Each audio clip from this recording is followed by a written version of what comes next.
That should keep you fed for a few... I have no doubt that one can survive here. Whether Charlotte Balfour can is a different matter entirely. But... Oh my God! Get back. You're insane!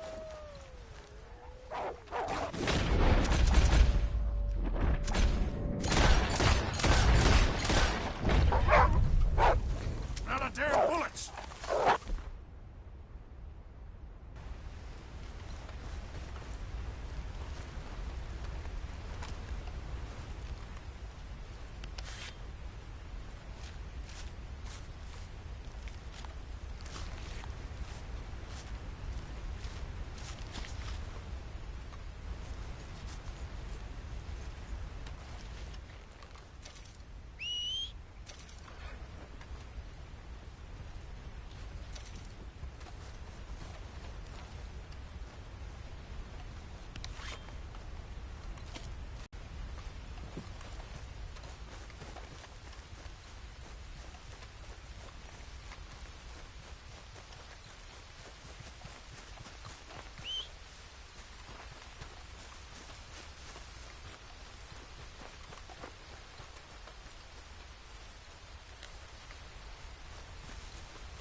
Okay, my girl.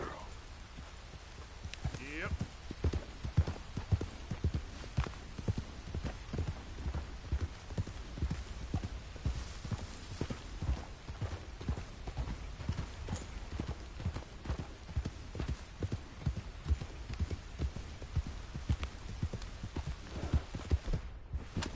Easy, easy.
Yep. Yep.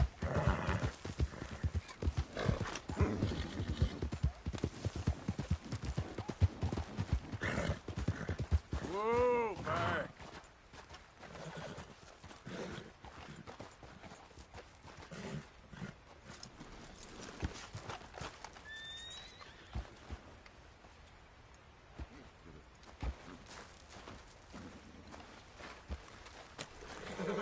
Yep.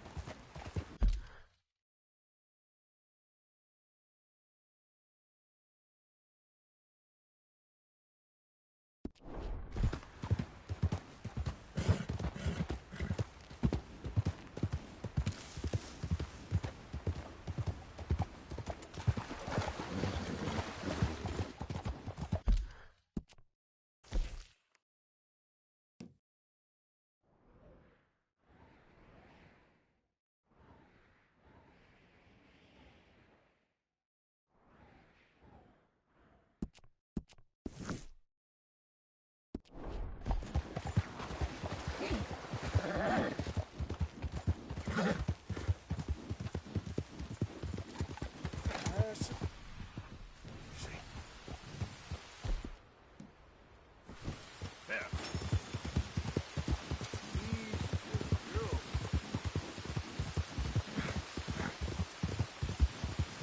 Hey, mister. What I get for a horse?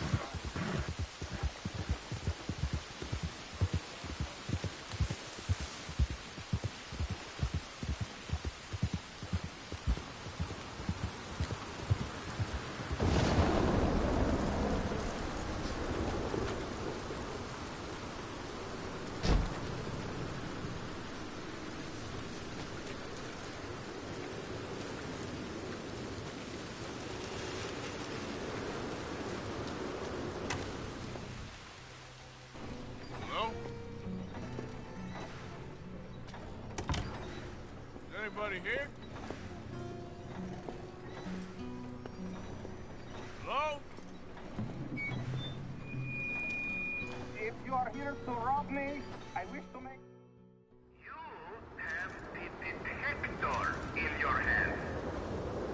The filament flashes when it points at the location for conductors. Follow flashes up in hills and plant conductor rods where filaments go solid. When all three conductors is lit, lightning strikes the rod. And we harness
I wish I ever went to school so I had a clue what was going on. What now? Well, now, I become the second creature after God himself to bring what to this earth. Light. Nature began to show something new. The Oh single no, what circle happened? started to gather company. Where before there had been It didn't one even long work? ring in the middle of a field, now there were several. Switch. The land came The from bloody the switch. field, Climb they fell up into the there and just your force. Bro, now I gotta go all the way up there? even these spaces began to die. Formations grew inside. Alright. They began to look less like actors. Wait, hold on. Wait a minute. Get on it. Wait, why can't I get up there? You can convince yourself that one circle What I got myself you can up also to. convince yourself that 4 circles are going way down the tube. Some of the 50s, some of the 60s. At that moment, someone is where the creative is. Someone, no one that finds someone. And the pressure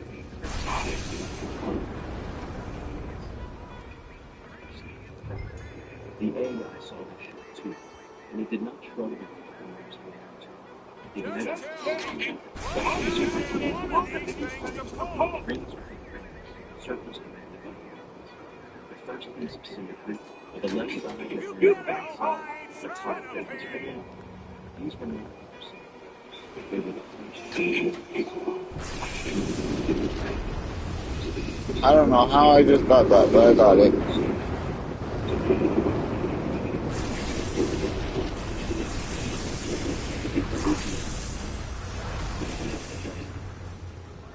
The most intricate formation of an individual appears to be one with the most intricate. Slowly, quietly, made up figures that spontaneously look the shapes and forms of the same. By the middle of the 19th, the geometry had hardened into something no one could follow. Smaller circles and robots supported by the large ones.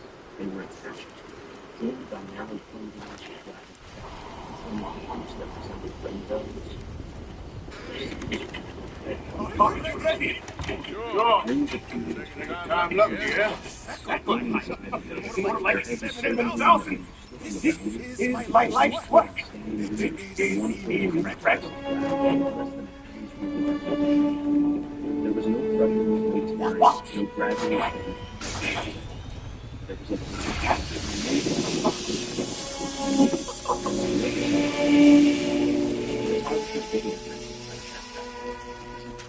was that these formations are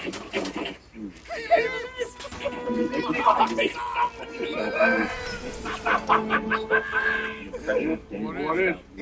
but lift the same whole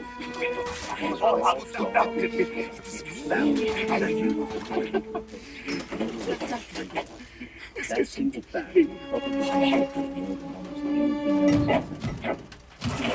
Whatever was making these shapes was depending for an area of perspective. What the They hell? were composing for an eye that hovered above the field, an eye that no human standing in the crop at night attached to each of those images kept returning to the same quiet spot. The designs were not repeating themselves. A lazy ghost or even a dedicated Marvelous to step. reuse a trick that works, a signature, I am the luckiest man alive. the formations of the mid-1980s rarely copied the formations of the year before. Instead, they built a ring structure that appeared in one summer would show up the next summer with an added element, a new layer of symmetry, a refinement. It was less like a person moving in a signature behavior, and more like a student playing with repressive experiments. Each one demonstrating that the last level was pursued. The machine had no room for missing instructions. It had been told to find pattern. It was find pattern. The path of the temple. It had to be.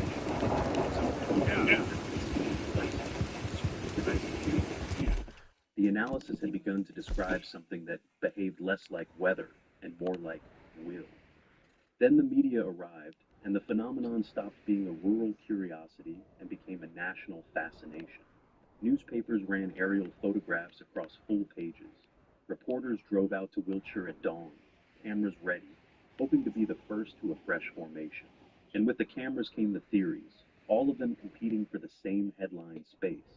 Some pointed to the sky and said the obvious word, that these were landing marks, or messages, from something not of this world. Others insisted just as loudly that it was all an elaborate prank, a countryside joke that had gotten out of hand. Between those two poles, a strange thing happened. The louder the argument became, the less anyone actually looked at the shapes themselves. The debate was about aliens or hoaxers. It was almost never about the geometry, about the steadily climbing sophistication that a machine, decades later, would be the first to measure honestly. Because here is what the arguing crowds missed, standing at the edges of those fields with their competing certainties. Whether the answer was little green men or bored farmhands, both explanations had to account for the same escalating fact. The shapes were getting harder to make, not randomly harder, consistently harder. If it was hoaxers, they were somehow training themselves to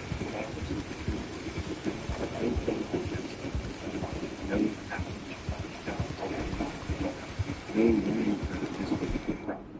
If it was something else, then that something else was also learning, also improving, also reaching for a level of expression it had not been capable of the year before.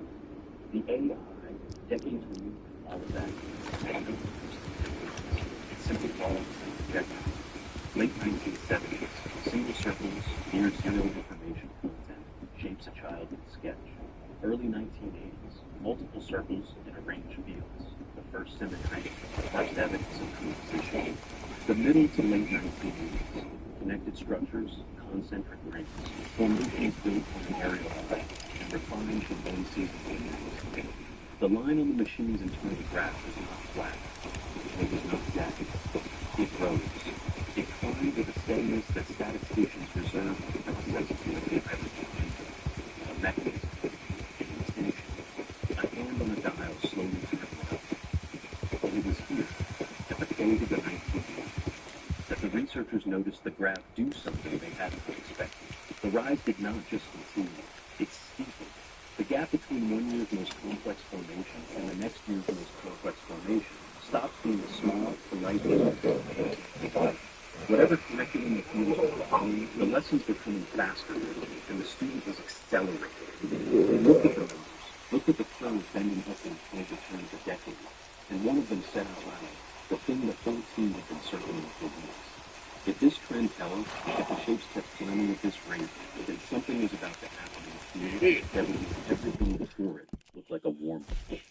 And when the calendar finally rolled over into 1990, that is precisely what the data shows. Something changed.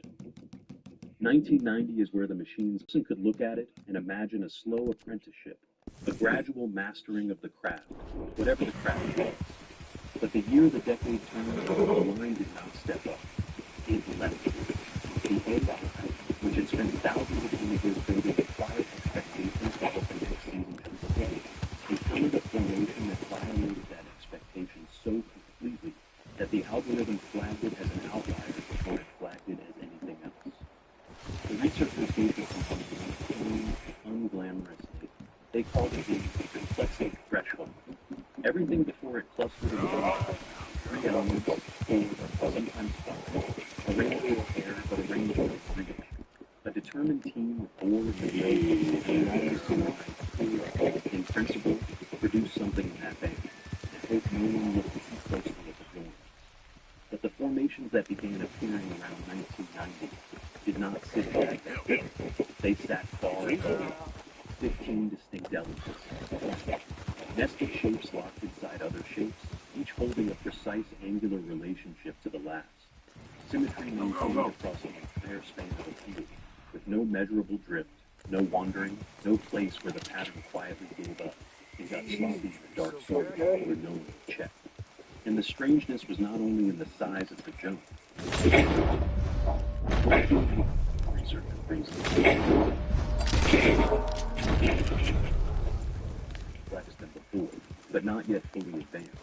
A visible bridge from the old band to the new one. The data contained no bridge. The transition was nearly vertical. One season, the fields were speaking in short, simple sentences. The next, they were composing paragraphs of interlocking geometry, and they were doing it as though the intermediate grammar had never been necessary at all. It was less like a student improving and more like a switch being flipped. The most unsettling detail, the one that made the room go quiet when it surfaced on the screen, was that the leap was not local. If a single brilliant hoaxer somewhere in Wiltshire had finally perfected a technique, the sophistication should have appeared in one place first and spread outward like a fashion, showing up months or years later in the Netherlands, in Germany, in the flatlands of the American Midwest, in the wheat of Australia. That is how humans feel travels, unevenly from a source. But the machine found the complexity threshold crossed in multiple countries within the same narrow window, in fields separated by oceans, by languages, by every practical barrier that would slow the spread of a shared trade. The jump happened everywhere at roughly once, as if the dial had been turned not on a single field, but on the whole phenomenon at the same instant. And then, having left, the fields did not settle. The AI watched the years after 1990 and found that the rate of increase had itself increased. Before the threshold, complexity had grown steadily. Afterwards, complexity grew faster, and the pace of that growth kept quickening. The acceleration was accelerating. They found themselves describing it forced the question that gave the whole project its darkest hour. The question one researcher wrote in the margin of a printout and underlined twice. Did something change in 1990? Not in the fields, in whatever was making the fields. Because a hand is suddenly and draw 20 perfect nested elements across an acre of standing wheat in a single darkness. A skill like that is built. It is failed at, over and over, in view of anyone paying attention. And there were no failures in the record. No abandoned attempts scaling up from 5 elements to 20. No botched 12-element design left. There we go. The intermediate steps that human learning always include were simply absent, as if the capability had not been developed at all, but installed. The team ran the obvious check. They asked whether 1990 corresponded to some ordinary shift in the human world. Better lawn rollers, a book of instructions circulating, a new generation of pranksters comparing notes. Nothing in the timeline lined up cleanly with a jump of that magnitude, appearing simultaneously across 4 continents. Whatever the trigger was, it did not announce itself in the mundane record. It announced itself only in the crop, in the sudden refusal of the shapes to keep the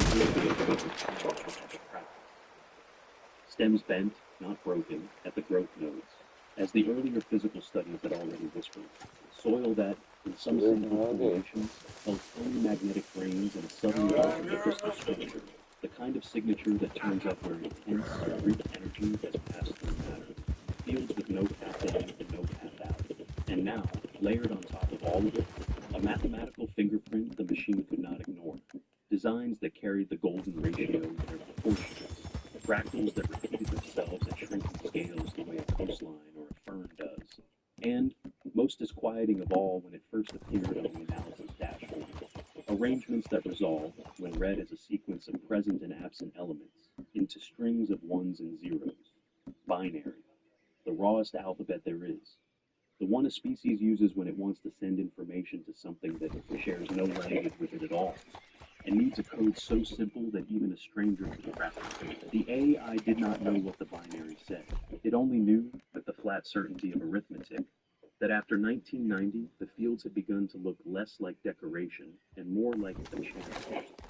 And a channel, unlike an owner, exists to carry something. So, the researchers turned to the only remaining question that mattered, the one that had been waiting quietly beneath all the others since the very first flag was raised. If the fields were a channel, the machine reasoned, then the natural thing to measure was not how pretty the shapes had become, but how much they could actually hold. Information has a weight to it, a capacity, the same way a page can carry more than a single letter, and a book can carry more than a page. So, the AI stopped asking what the designs looked like, and started asking what they could contain. It assigned each formation a number, a rough measure of how much meaning could theoretically be encoded in its structure, given its symmetry, its element count, its layering, its use of repeating and nested forms. The early circles scored almost nothing. A plain-pressed ring in a 1978 field can carry about as much information as a single dot on a blank sheet. It says here, and nothing more. Through the 1980s, the number crept upward as the shapes gained parts, but slowly, the way a child's vocabulary grows one word at a time. Then came the line the researchers had already learned to dread, and the capacity is not frequent. It climbed. After 1990, the designs began to hold real structure, mathematics, precise angles, relationships between parts that could stand in for concepts. And in the 2000s, with the binary strings and the interlocking geometry stacked in single formations, the number jumped again, steeper than before. When the AII plotted that capacity across 50 years, it did not draw a gentle slope.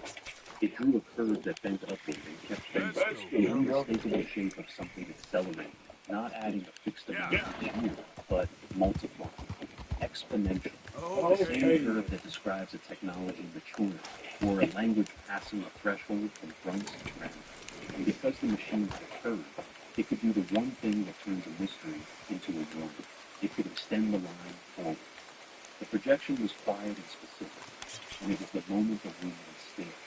If the acceleration held, if the field kept doing the capacity at the rate they gained in 3 decades, then somewhere between 2030 and 2035, the most complex formation would cross a line no crop circle had ever crossed. They would be able to carry as much information as a page of written human language, not a symbol, not a figure, a message, something that could, in principle, be read straight through the way you are reading this, a sentence with a beginning, a middle, and an intention behind it.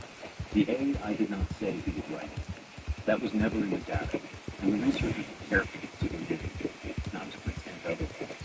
What the machine had proven was narrow and hard, that across 50 years and 4 continents, the marks in the beat were growing more complex, more mathematical, and more information dense, in a curve too smooth and too coordinated to be the sum of scattered pranks, and too sudden at its 1990 hint to be ordinary human learning.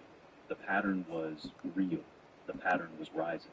What the pattern was for stayed exactly where it had always been, out of reach, in the dark, above the field. So the team laid out the possibilities without change, because choosing is not their job. Possibility 1, it is possible.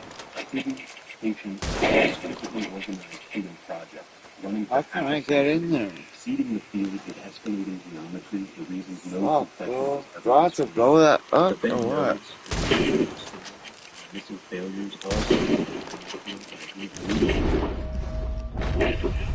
I think that's where it's... I didn't see that the last time. Source unknown, using the surface of the planet as a Fuck. slow page. Writing in a hand that gets steadier every summer, building toward a legibility that does not yet have. And possibility 3, the one the machine seemed almost to lean toward, without ever saying so. Something else entirely, a process we don't have a word for yet. Learning and improving itself toward a purpose we won't Bro, that has to be it. The crops still fall into line in August, and the weeks after the wheat has grown tall, and before the combines come, they still fall thicket in the same... I just can't get in there. Within a stone's throw of monuments raised by people who watched the same sky and left their own marks in the same earth thousands of years ago. And they are still, by every count the analysis could gather, getting more complex, more Do I have to burn it? more dense. In a decade when a joke that started 50 years ago should long ago have gone out of laughter. Maybe that is all it is. Boards and rope and a great deal of skill kept quiet by crowd. The human mind is a machine for turning coincidence into meaning, for seeing a face in the static and a message in the beat. And it is entirely possible that the only intelligence in these fields is the one standing at the edge of it, staring, wanting there to be more. The AI found a curve. A curve is not a sender. A pattern in the crop is, at bottom, a pattern in something, and something is not the same. I don't know how to get in but the there. curve is real. The machine which believes in nothing and hopes for nothing and cannot be embarrassed by being wrong put 50 years on a timeline and drew a line that will not stop climbing. And it pointed that line at a date barely 5 summers away. Between 2030 and 2035, if it holds, the fields will be able to say something out loud.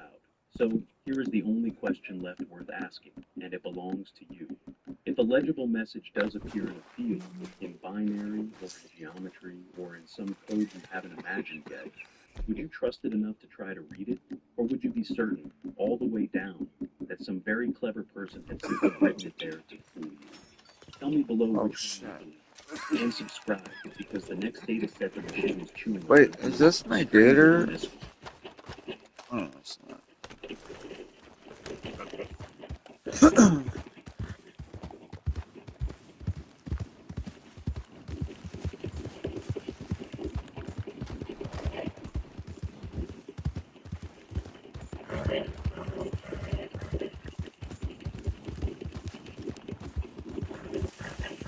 Whoa.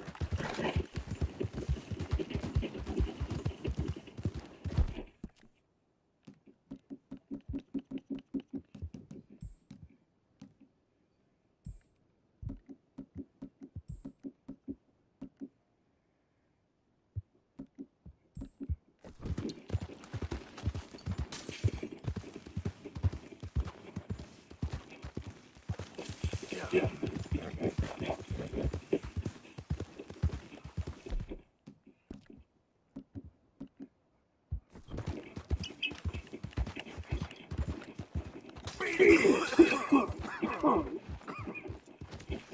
Why is my eyes doing that? My cataracts. Bro, I can't gain nothing.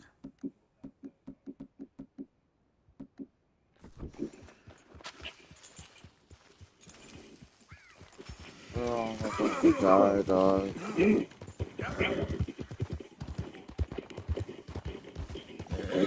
What the fuck?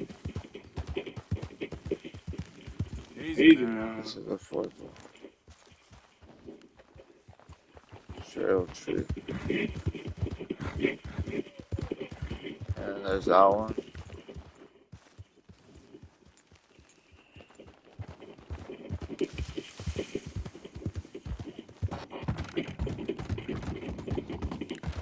Easy.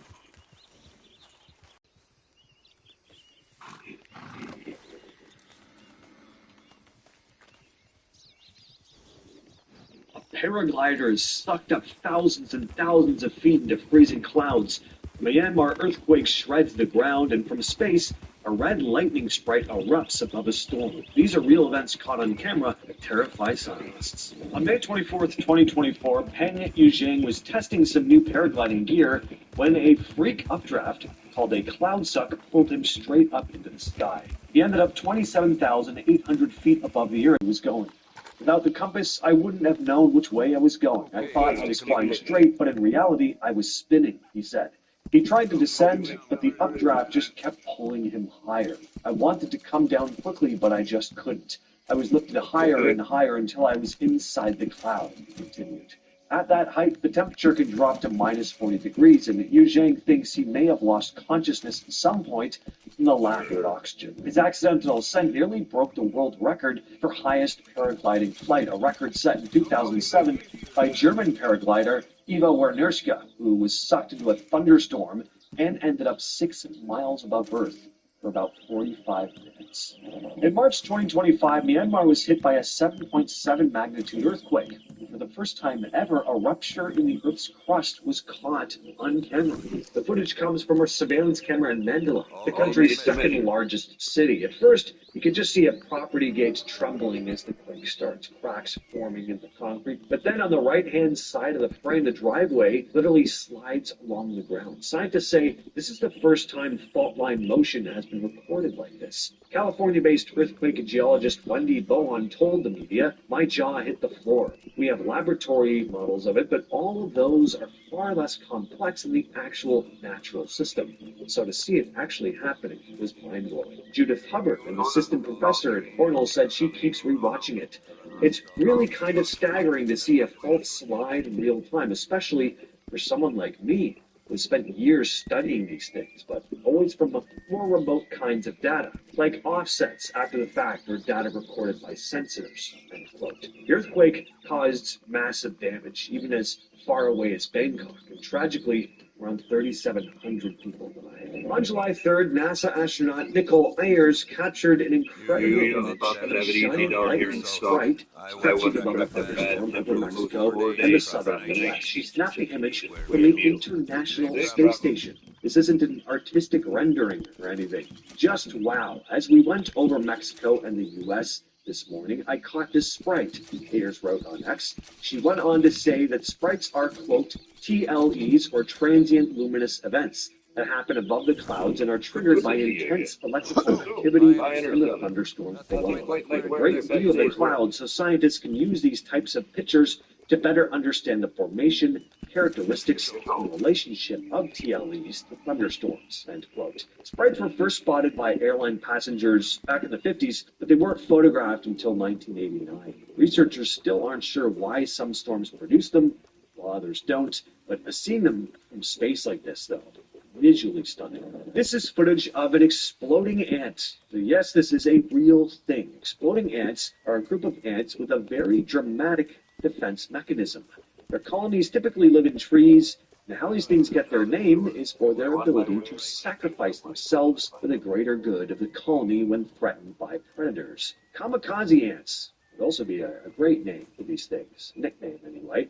The worker ants of these species have large specialized glands that are full of all these toxic substances, and when the colony is under attack, some worker ants will rupture their own bodies, releasing this sticky, toxic stuff that takes out the intruder and also kills the ant itself. The toxic substance released by these exploding ants is a cocktail of chemicals. It doesn't just trap and scare off predators, it also warns other colony members that there's danger afoot. The sacrifice of a few individuals helps to ensure the survival of the entire colony. Logic clearly dictates that the needs of the many outweigh the needs of the few or the one. A little Star Trek reference for you. I think Spock would like these ants. Back in 1974, a woman named Doris Bither reached out to parapsychologist Barry Taff at UCLA, saying she and her kids were experiencing some seriously strange stuff in their Culver City home. The house was in bad shape, condemned, and Bither was living there illegally with her 4 children. On top of that, Bither had a rough history. She'd struggled with violent partners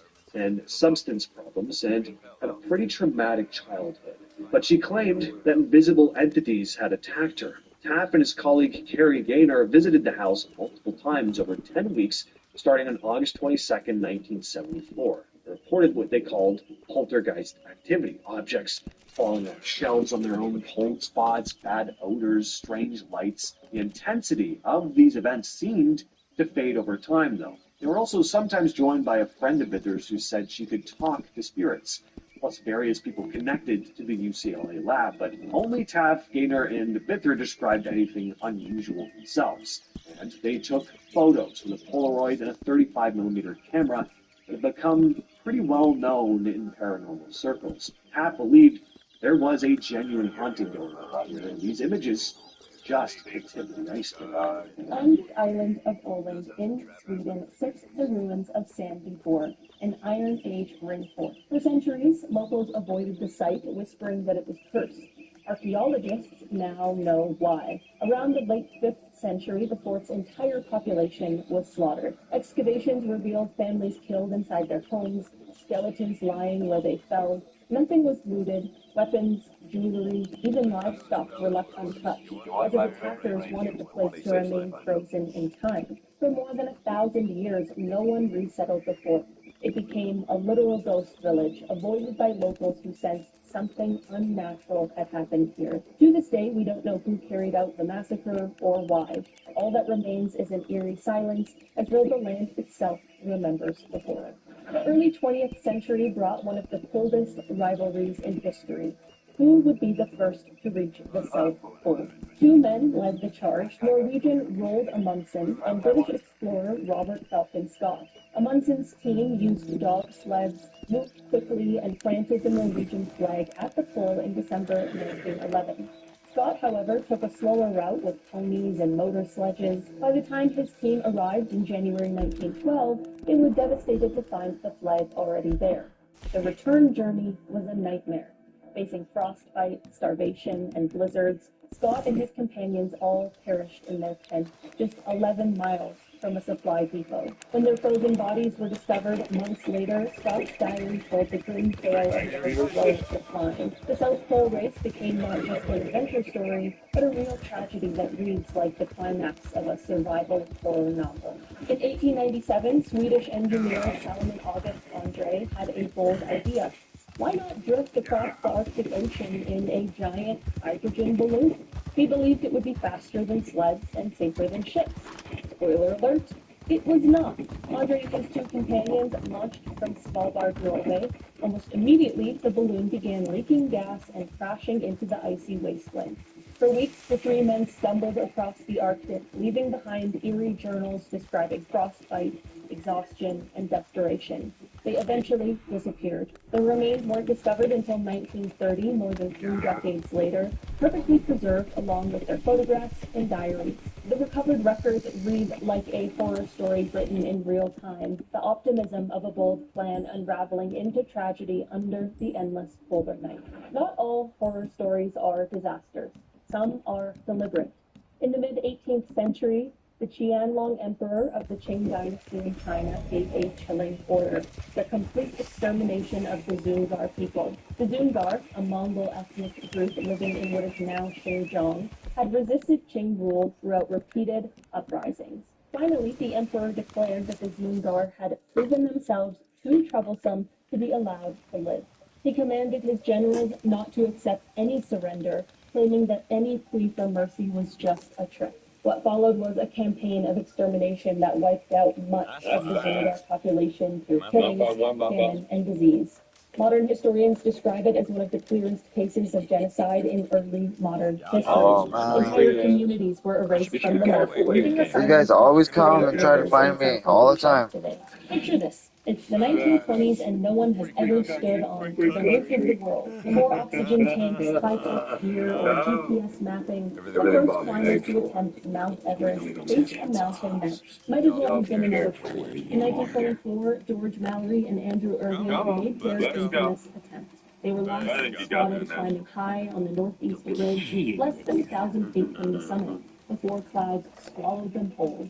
They never came back down. Their disappearance haunted explorers for decades. Mallory's body wasn't discovered until 1999, perfectly preserved by the ice, still wearing his climbing gear. No one knows if they reached the top before they died, but the mountain kept their secret. Imagine vanishing into the world's deadliest peak, only to reappear 75 years later, as if time had frozen. It's history with the chill of a ghost story. The French Revolution promised liberty, equality, and trilogy, but it also delivered one of the most terrifying chapters in European history. Between 1793 and 1794, during the Reign of Terror, France's revolutionary leaders turned the guillotine into a symbol of both justice and fear. Tens of thousands were executed for alleged disloyalty, including nobles, priests, and even ordinary citizens accused by neighbors. In some regions, people weren't just beheaded, they were drowned in mass in rivers like the Loire. The entire country lived in paranoia, knowing a careless word could end with a march to the scaffold. The Sanson family, executioners of Paris for generations, later published memoirs describing their work. Reading them today feels like flipping through the journals of a grim reaper. The Enlightenment had promised progress, but for those living in revolutionary France, it was survival in a world that had turned into a real-life horror show. Ever seen lightning strike an erupting volcano? Well, here it is. Last year in Guatemala, people watching the eruption of Volcan de Fuego got a rare sight. Lightning bolts flashing straight out of the erupting volcano. Volcanic lightning is a real thing. When a volcano erupts, it shoots ash, gas, and rock into the air. Those ash particles collide with each other, and every collision builds up static electricity. The Center for the Study of Active Volcanoes at the University of Hawaii at Hilo explains that as the ash rubs together, atoms shed or pick up electrons, creating zones with positive and negative charges. When the imbalance gets strong enough, those electrons jump through the air to even things out. That jump is what we see as lightning. Scientists even have a name for it: a dirty thunderstorm. I like that. In 2015, something strange started happening off the coast of Alaska near the Kodiak Archipelago. People began finding dead whales. A lot of them. By the time researchers got there, they'd counted around 30 carcasses, most of them fin whales, all stranded or floating nearby. What really threw scientists off was that they all seemed to have died around the same time. First, they suspected a toxic algae bloom, which can sometimes poison marine life, but that theory didn't really hold up. No other species were dying off like this, and the ocean conditions didn't match that. A few months earlier, huge numbers of seabirds had mysteriously died in the same area, though, so researchers figured there could be a connection there, but they never found a clear answer. Some scientists think there were probably even more whales that died, but drifted away or were eaten before anyone could find them. This video you're seeing here was not created with AI. 2023, a video from Fallbrook Houston News started making the rounds, showing this massive sinkhole tearing open a road. First, there's already a big hole, and then you watch it just keep getting bigger and bigger as the ground gives way. The concrete cracks, the asphalt folds in, chunks of the road just fall out. What makes it even crazier is people are just standing a few feet away filming the whole thing. You can see the edges shifting where they're standing, and nobody's moving. Like, water's rushing underneath, washing away the dirt, and the hole keeps widening while everyone just stays there watching. I mean, some people are kind of moving away, but not fast enough. I mean, if I saw this, I think Satan was about to pop out of the ground. I would not be standing around like that. This video is not AI either. I gotta say that. But these days, when I see anything even mildly extraordinary online, I gotta take a moment to figure that out. But anyway, no, this was filmed by a guy named Ronald Drago. Looks like a sea serpent. It's actually a massive sturgeon. It was basically a sea serpent, though. Look at the size of this thing. Sturgeons have been around since the Jurassic period as well, and they haven't changed much since then. Some of them can reach lengths of over 20 feet and weigh more than 1,000 pounds, which puts them in the same size range as a great white shark. They're bottom feeders, mostly eating small fish and crustaceans, and they're not dangerous on purpose, but because of their size, they can be. There have been real cases of sturgeons leaping out of the water and hitting people on boats. Let's talk about another creature, smaller, but possibly stranger, the hairy frog, found in Central African forests. I had no idea these things existed, and they had to be the creepiest frog species I've ever heard of. I mean, look at this thing. Hairy frogs, also known as horror frogs or wolverine frogs, are really cool, not your typical cute kind of frog. These things have a very bizarre defense mechanism, for a frog anyway, but we'll get to that in a minute. So these frogs get their name because they have what looks like hair on the side of their body eyes. It isn't actually hair, though. It just has the appearance of it. It's actually called dermal papilla, which contains blood vessels. The hair-looking stuff is thought to help them breathe better. So they get to breathe. It's really cool. So these frogs have the ability to break their own bones. When they're threatened, they can force the bones in their toes through the skin. It's actually pretty cool.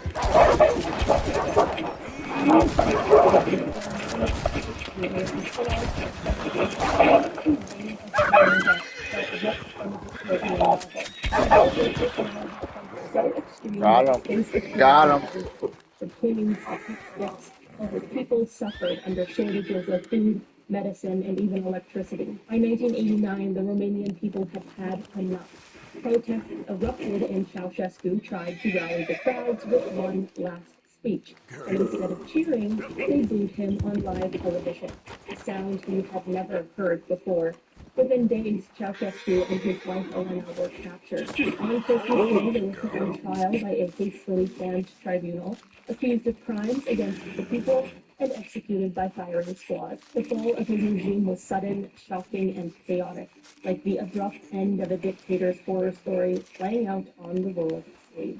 Imagine being in Rome at the height of its power, only to watch it crumble under I sold all my stuff. Between 165 and 180 CE, the Antonine Plague swept through the empire, killing millions. Contemporary accounts describe victims with fevers, black sores, and unbearable thirst.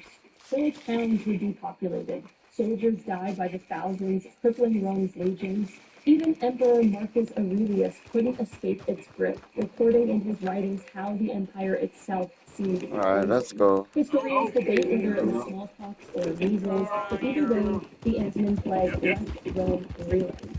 Streets filled with uncollected corpses, funeral pyres smoked day and night, and panic spread across the empire. It was an ancient pandemic that felt like the wrath of the gods, and it nearly broke the world's greatest superpower of the time. Over 4,000 years, the Akkadian Empire ruled Mesopotamia. Then, almost as quickly as it had risen, it fell apart in what can only be described as one of the earliest apocalyptic collapses. According to a surviving Sumerian text, King Naram's sin angered the gods by defiling a temple. The punishment was catastrophic. Droughts, failures, invasions, and plague. Archaeology backs this up. Around 2200 BCE, records show trade routes collapsed, cities were abandoned, and only remained with famine-stricken populations. For the people of the time, it must have felt like the end of the world. Their empire didn't just fall, it evaporated, leaving behind only broken walls, scattered bones, and a chilling I need to go get bullets. tablets that reads, usually think of beer as deadly, but in London in 1814 it became a killer. At the Mule and Company Brewing, a massive vat holding over 300,000 gallons of beer suddenly ruptured.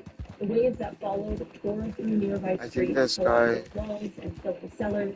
Several people drowned, unable to escape basements that filled with beer faster than they could climb out. Now I gotta see what's going on. Both tragic and bizarre. Rescue workers struggling while bystanders tried to scoop up free beer with pots and cans. The neighborhood smelled of alcohol for weeks. Today it almost sounds like a grim parody. Sweeping through a city with something from a What are you talking about? It was very real, and for the victims it was definitely no massive. One morning in Jodhpur, India, the skies had just started. What are you talking about? On December 18, 2012, residents across the city heard a deafening explosion from the sky. No aircraft, no weather systems, no military activity, just a massive, ear-splitting boom that shook walls and rattled windows. The sound lasted for nearly 5 seconds and was heard over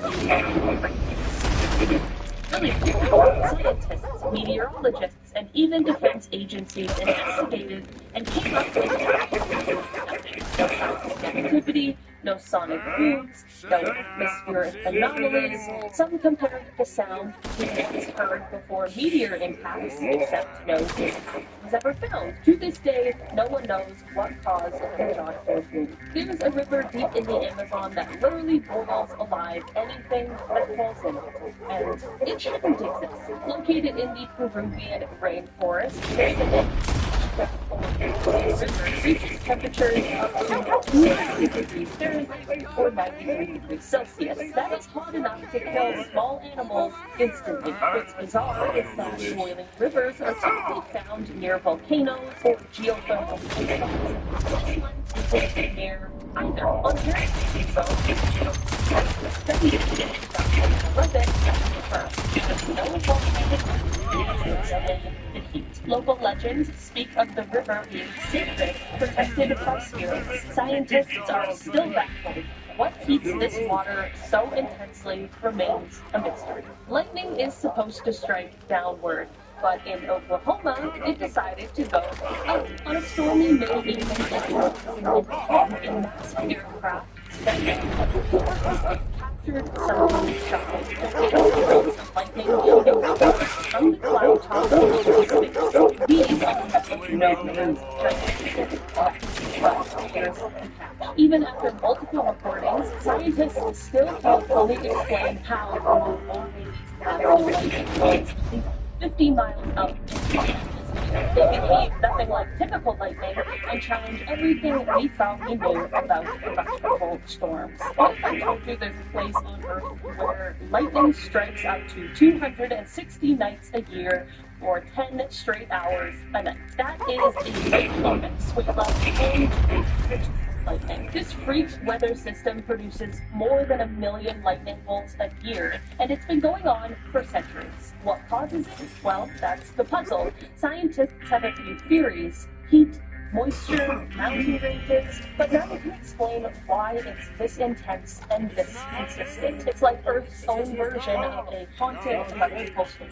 Imagine stepping outside and seeing red rain pouring from the sky. Sounds kind of like a horror movie, right? Well, it actually happened twice. In the Indian state of Kerala, red-colored rain fell for weeks in 2001 and again in 2012. Initial theories ranged from dust storms to algae, but lab tests found something even stranger. Red particles with cell-like structures, but no DNA. That led to a wild theory from some researchers that the particles could be extraterrestrial in origin. While that's still debated, no conclusive natural explanation has ever been agreed on. The skies remain one of the weirdest weather events in modern history. We'll start things off at number 10 with the Sultana explosion. The Sultana explosion was a major disaster that happened during the American Civil War. On April 27, 1865, the steamboat Sultana, overloaded with Union soldiers recently released from the Confederate prison camps, exploded on the Mississippi River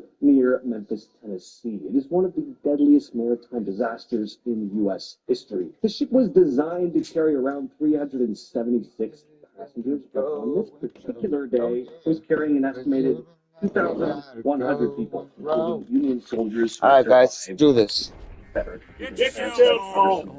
The boat was overcrowded with the government paid awards for every soldier. And the Sultana's own here to, of course, make more money. What are you more talking about? The explosion occurred around 2 a.m. when the steam boilers said we were not the devil. Disaster claimed the lives of 1,800 people. Any sick animals you see, life will be just.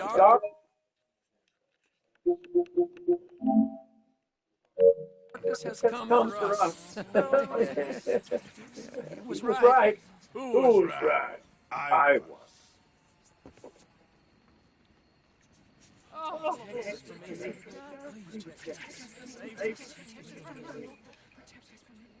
I shall save them. Who are you? There'll be no more four-legged demons.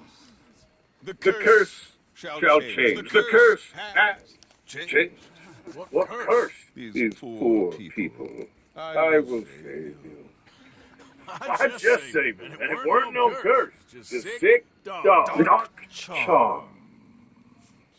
Possess the woods, I told you. He told me. I found one. Don't touch it. He found the curse. So the woods are full of these. While they remain, the curse will remain. Yet the woods will also full of demons. I will find This is wild. There are people right now in the Amazon jungle, and they came across what they believe to be a structure in the middle of the jungle. Galera, nós estamos chegando aqui, ó. So, you're saying if someone destroys those charms, curse is lifted, the woods are full of demons. The demons protect the charm. Perdido da Amazônia, The charm. tá na mar, sei lá. Galera, so they climb this cliff and they find an entrance to what they believe to be this ancient lost world. The same world that Percy Jackson was looking for in the 1900s. He went to the Amazon jungle looking for it and never returned.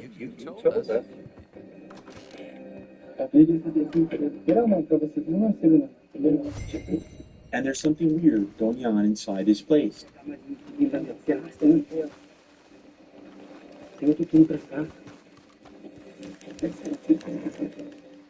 As always, I'm pretty curious about this kind of stuff, so as I was digging around, I found this insane rabbit hole. It kind of connects the possibility of these ancient civilizations having some sort of connection through a network of underground tunnels. And this could possibly explain why there are certain places in the Amazon forest that are completely restricted and a no-access zone.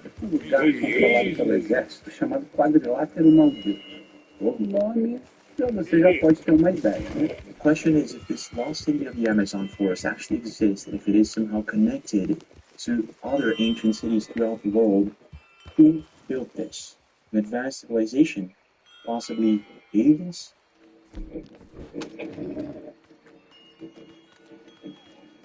There was a Spanish explorer who went down the Amazon River system in 1541 to 1542. He was the first European to cross the entire length of South America from west to east along the Amazon. He reported seeing incredible cities, advanced arts and crafts, millions of people, a thriving culture.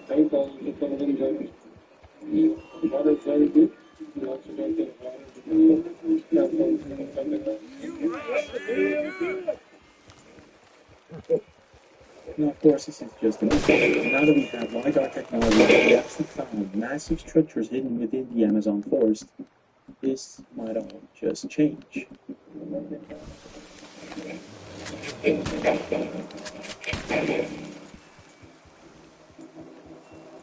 Pessoal, olha só. Que coisa curiosa isso aqui, gente, ó. Bem no meio da BR aqui. Olha só.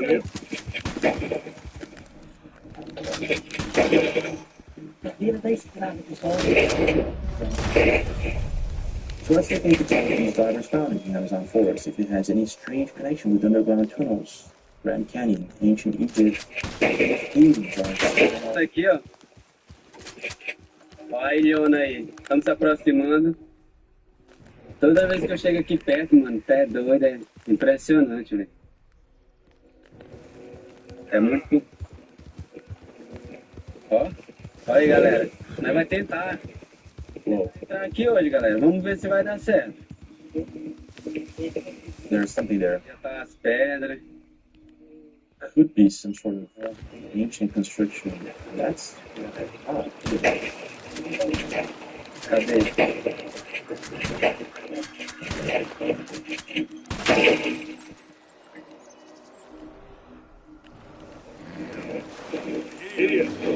Cara, eu fui impressionado com aquela caverna. That's a cave.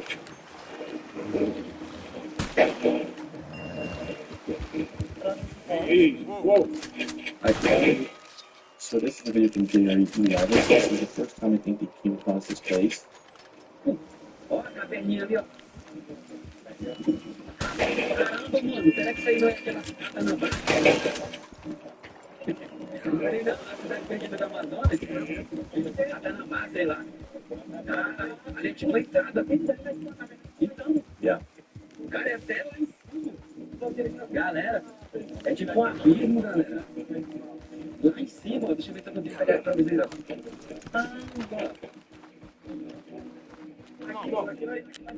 Galera, vou te falar, hein. So this is where they first find this place. It actually looks as if these are perfect blocks, square-shaped blocks in the middle of the Amazon jungle. Before we get to take a look at them climbing this place and going into the caves, this kind of reminds me of this place in the Amazon forest in Peru. Natives don't let anyone get close to it.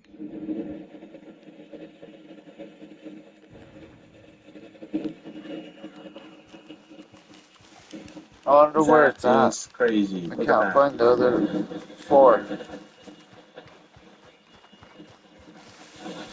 Has to be around here somewhere. There they are. There are no videos of people climbing this place, getting close to it, just by playing. These, for instance, there's some pictures where you can actually see it's there they are. pyramid. It looks like it has angles.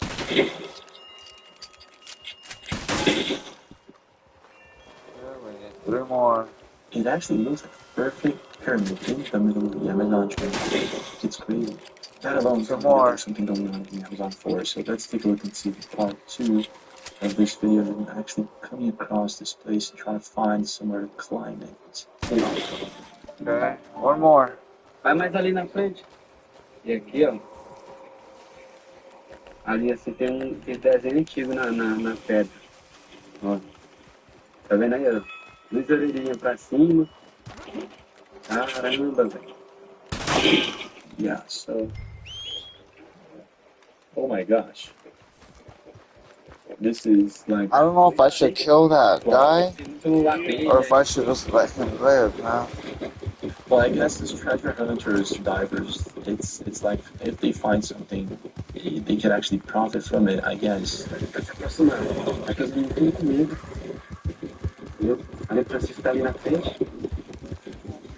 Oh my gosh. Aqui tem um teu tiro. Ô, galera. Não, wait. What? I don't know if I should kill him, guys.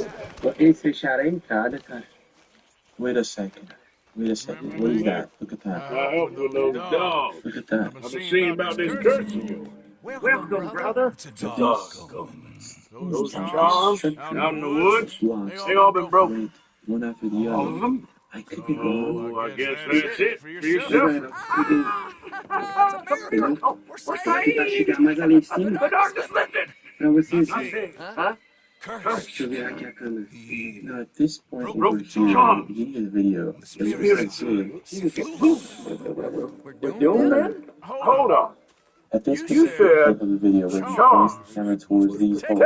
So these three holes, and these three over here, they are very symmetric to one another. It's like there was something that was I need to some light here now. I don't know what to think. Hey, yeah, that's the I think something's going on. blocks. It ain't a curse. And in them, you can see Whatever else it ain't, circular this family panels, don't want you. very similar to what you see in the Amazon told. The difference is, in this case, it's very obvious that this is This man-made. one wouldn't be so quick with that business. He didn't have some clue. This is just one of several examples of the I got a gift right here. here in each of the puzzles where it comes to very sophisticated work.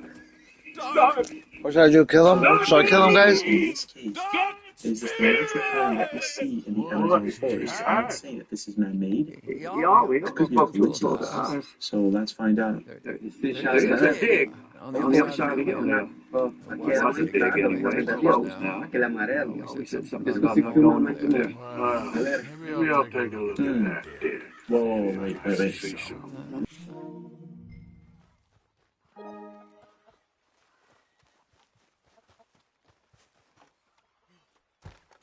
Yeah, that can't be a coincidence. Look at that. That over there. There is a perfect fit. Did he say over as if here? These rocks have been put together. Or where? nesse quadrado aqui, ó, era uma entrada. Aí, galera. Ó o desenho. So at this point, most people were thinking maybe this is just a coincidence. When they find a cave, Oh, no, the wait, entrance, what it is he actually has talking some about? markings on it. Let's take a look at this. Over here, maybe? Vai, então de pedra. Vai até lá, ó. Atrás dele. Wait a minute, what is that? Aqui. That over there. What is that? Over here. Vai, então de pedra. Then right before they actually go into the cave, they find this square formation once again. Você encaixa. 1, 2, 3. It's really weird how there's a bunch of perfectly square-shaped rocks put on top of each other in the middle of the Amazon jungle. It could be a coincidence, but then they go into the cave and they find this.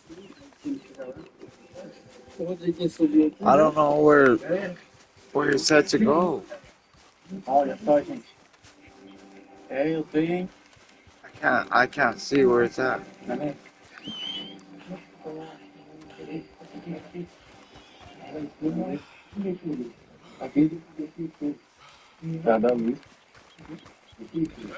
What is that?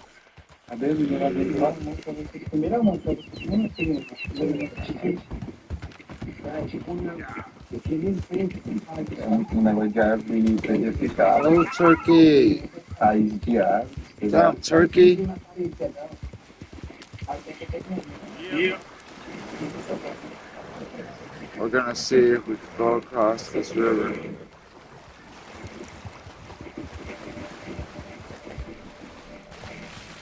Okay. So at this So let's point, go check this out. that they should be there. They know there's there. Gandalf is going to bring quickly to the entrance. Maybe when you have this perfect symmetric shape, easy looking at 3D. And then after going deeper, it's because they come across this very weird marking on the cave wall. Doesn't look like it's natural to me. So what is that? Shit, I need to get up there. It's weird. Yeah. Like some of these markings actually look like they're symmetrical. I gotta get up there and see where it's at. So that's weird. Quero mesmo esse risco aqui. Olha o jeito que ele desenha. Yeah, that's not natural. Tá vendo? Tipo hashtag, jogo da velha. Yeah, that's not natural. Yeah, there's something really weird about this place. So you can see why I'm going deep into this cave.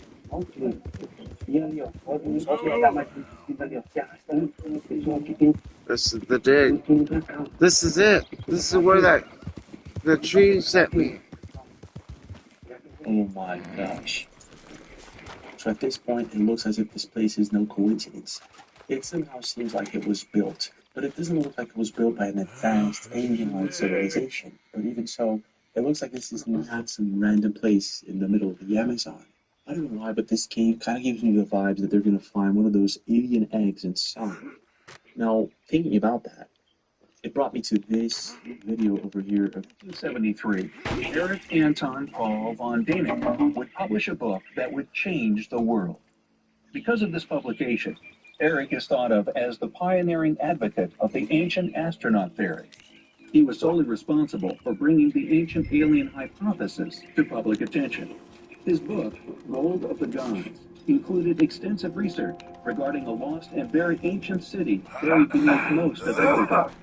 In the book, he would detail talks with a man known as Janos van Moritz, a figure who had managed to extensively explore the abandoned ancient underground tunnel systems.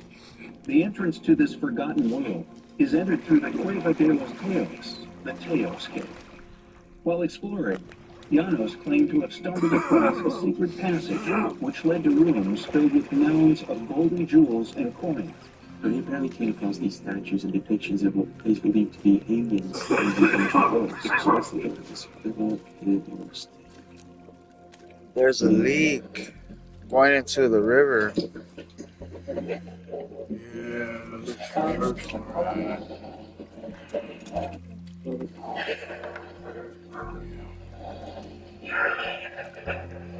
¿Se escuchan? ¿Qué tal, chicos? Estoy en la cueva de los sabios. Oh my god. There's poison in this man. Oh my, this is What the hell? Oh no!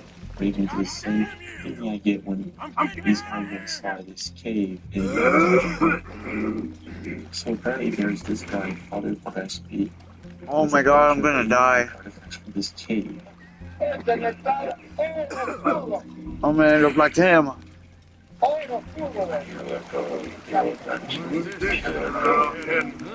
Not to mention the fact that this is like a hybrid animal, and this of course leads a lot of people to believe that there's some sort of alien intervention that happened in the distant past. That appears in Von Däniken's book. You can get some idea of the scale of it. This particular character here, I've noticed, appears on the cheek of Chief Mayambi, who is the military head of the Suarez down near Los Cuevas de los Teos. Now, how big of a coincidence is it that we have these Sumerian-type objects in this cave in Ecuador? Now, these are some of the other objects that they found. Look at this. What is going on? Yeah. That's weird. Okay, so can someone tell me what this is? Is this like a Bigfoot? You gotta be joking. So there's just too much going on with this Father Crespi's artifacts. I feel like there's possibly evidence of Bigfoot, hybrid animals. Well, So me too. Looking into these artifacts, I came across this one.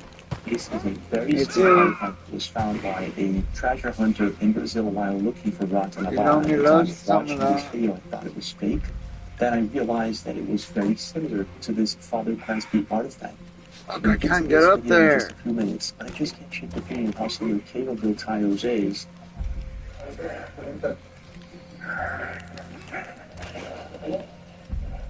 With this pattern found in the Amazon jungle.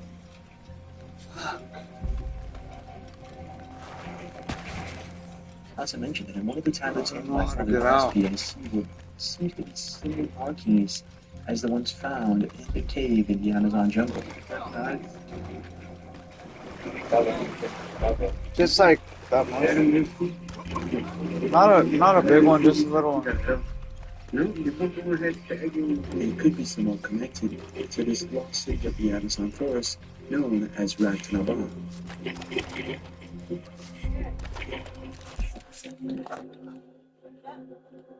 So for the last 100 years or more, the idea of an advanced ancient lost civilization hidden deep within the Amazon has been considered by many to be nothing more than a myth perpetuated by European explorers such as Percy Fawcett and his lost city of Z. But yesterday, stories emerged as one of these lost cities was found.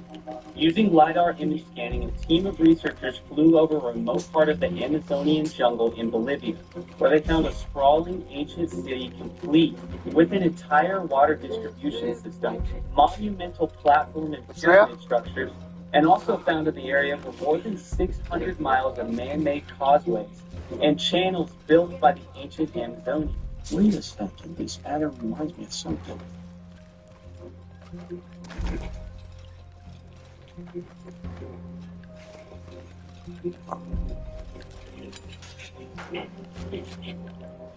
So when we get to this lake, if we what? Oh my gosh. What is going on here? It looks like some sort of computer chip inside of a lake in the middle of the Amazon. And what's really weird is that it's basically just on these two lakes. What is going on in this lake? Why does it look like this? Huh. What's going on here? Yeah, that's strange. Anyways, there's just too many coincidences. Oh my god.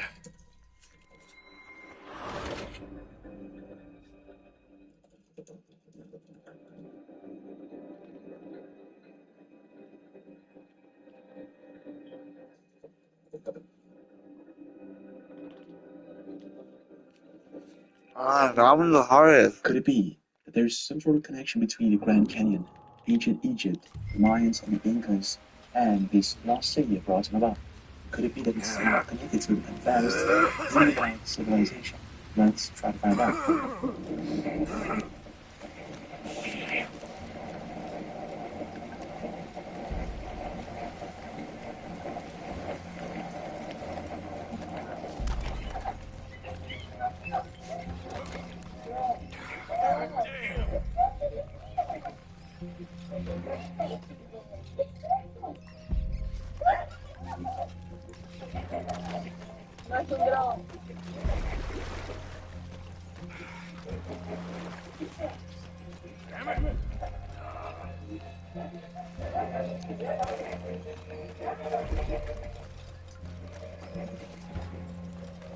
So I found this video over here.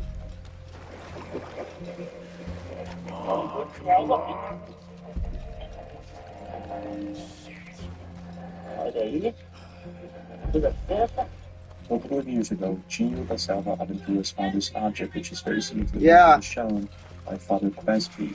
At first I thought this could be fake, it was only for views, but he is using a metal detector and he is used to find these things all over the world. So in this case, he is in the Amazon jungle searching for Ratanaba and he comes across this. Agora, não olhar aqui. Isso aqui. Opa, tem barulho aqui dentro. Teve um barulho aqui dentro. Dá pra ver que tem coisa aí dentro, ó. Dá uma olhada aí, amarelou aí. Eu vou pegar um pano ali pra dar uma olhada aqui dentro. Com toda licença. Com certeza alguém deve ter morrido por isso. Olha aí, ó, uma peça, com certeza que comprova que são coisas aí da Cidade Perdida. Com certeza isso. Now this could be fake and he's doing it for views, or he actually came across some sort of artifact that looks like a Mayan or Inca statue. It could just be that he's really close to Ratanaba. Unfortunately, location is not disclosed, which kind of discredits a bit of his work and the video itself, but yeah. So while researching the topic, I came across several articles that state that there's a supposed underground tunnel that goes from northern Peru over to southern Brazil. Take a look at this. So this is supposedly the entrance that was closed, forbidden. This is a supposed underground tunnel. 4,800 kilometers. This is crazy. So these are photographs that people took while trying to actually get through this. Wait a minute, 2 times people could not have dug a tunnel. What? Could they? Yeah. Yeah. Well, your Coke? Which, by the way, is so long that even including modern highways, it would be the second longest road ever constructed. Really? Come on. Right? Then there's also the Pura-Hugo Road, which extends from the Atlantic to the Pacific, and both of these roads go through this integral and diverse terrain there is. To this day, these are considered like the longest roads in the world, and they were built a long time ago. One of these roads is actually parallel to this supposed underground entrance passageway between Peru and Brazil. So it could just be that this legend of an underground tunnel isn't just a legend after all. And there's also the fact that there are a bunch of videos of people trying to get into these tunnels, and no one knows where these things lead to.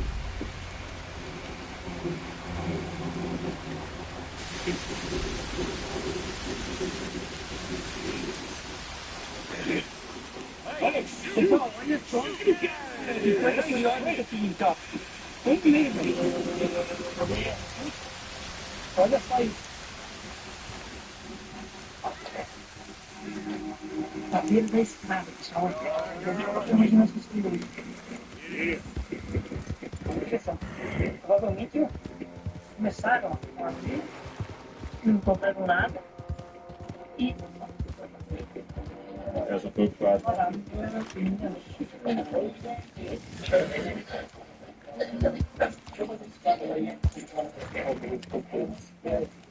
Oh my gosh.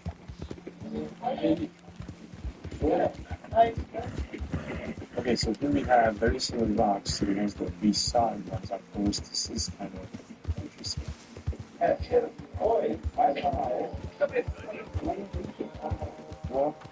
What the heck is this place?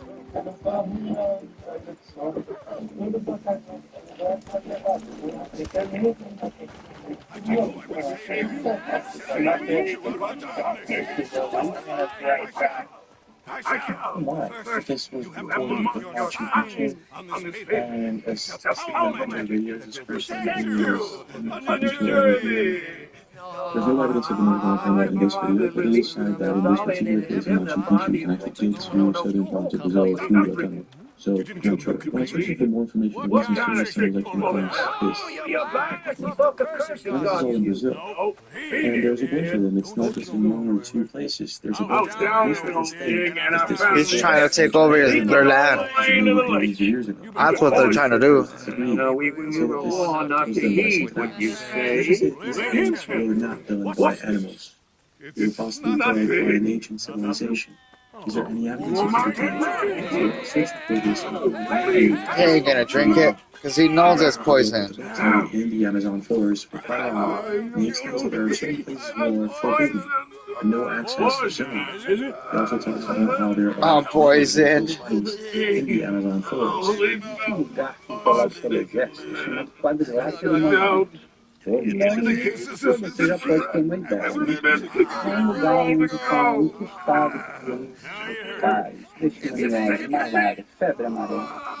Todos aqueles animais peçonhentos que você já viu em documentários, todos eles. Esses constantes. Você viu fotos? What are you talking about? Foto do Gorgex. Todo mundo take it on the ground. Oh, it is this. Road mining company. Some way to do.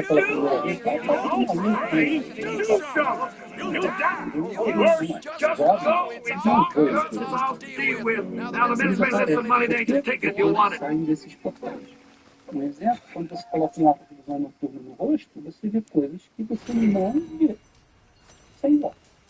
So there's possibly something down there in the Amazon forest. Let's take a look at this. Let's search for... What the hell?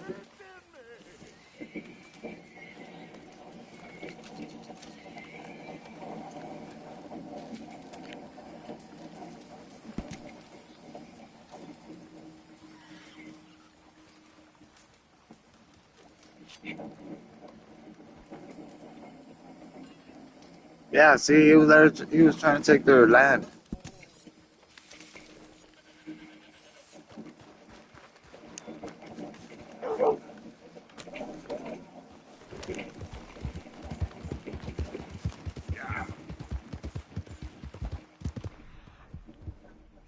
Not sure this is. I thought he ran down this way. In the comment section, showing this is incredibly interesting.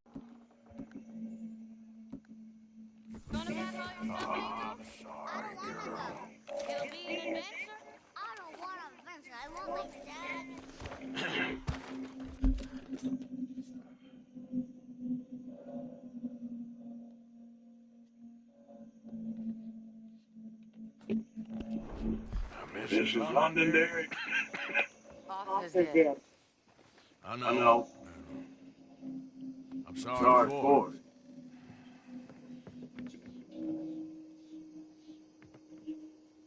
It's just... we landed for some money, you see, and... So is you. Oh, that's actually amazing footage. Very similar to the previous video that we just watched. I'm not sure if there's this one was in Germany. You want the food out of Both of them kind of look like they're looking at the same type of UFO. Which brings me to a very interesting interview with this native from the Color of Earth channel. He says, this native tribe is in contact with aliens. Aliens interacts with the Grand Canyon mystery of these underground cities and how there were supposed underground tunnels that connected these cities to other places in the world. The Grand Canyon is not just an American sightseeing record. There are strange and dark secrets that lie within. Some have even encountered the gateway to a hidden world. In 1909, the Arizona Gazette published an article about an expedition funded by the Smithsonian. This expedition was by a man named Yes, sir. and he discovered an ancient underground city within the Alright, gave her the money. Now that that's all good. This city was built with artifacts from ancient hieroglyphs, statues, and even a pyramid. How did ancient Egyptian relics Maybe some people will stop borrowing money. They had access to flight, but it gets even stranger. The Smithsonian seized all the artifacts and shut down any further exploration, which led to 90% of the Grand Canyon being restricted till this day. The canyon is home to numerous hidden caves and tunnels, many holding ancient treasures and technologies. Many adventurers used to report seeing strange lights and sounds coming from these depths. The Hopi tribe, a tribe native to the region, speak of sacred underground cities known as the Sipapi. These cities are believed to be gateways to the underworld. Now, from all of this Grand Canyon mystery, there are two things that actually happened. The Hopi tribe actually talks about these underground cities, and the Arizona Gazette actually published this article in 1909.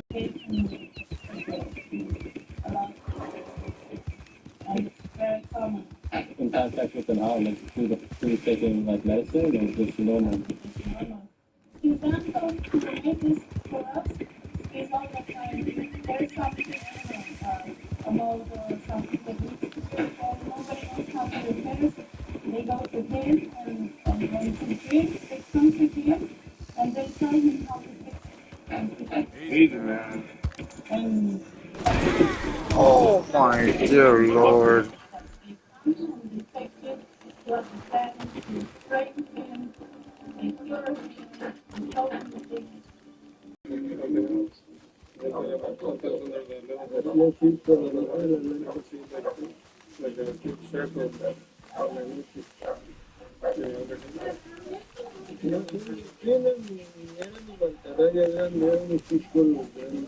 It's curious how many of these tribes. Não, mas por aí, vê se vocês já viram algum set desse aqui. É só uma curiosidade. Pode folhear. Isso aqui você já viu? Ele chama-se Mayushibu. Isso aqui? Mancunawabu. Sério? Mancunawabu mora debaixo da terra. Eu falei isso, eles nem entendem o conceito de alienígena. Então, Mayushibu quer dizer que todos morrem e fica eles naquele vagando nesse mundo. Desse jeito.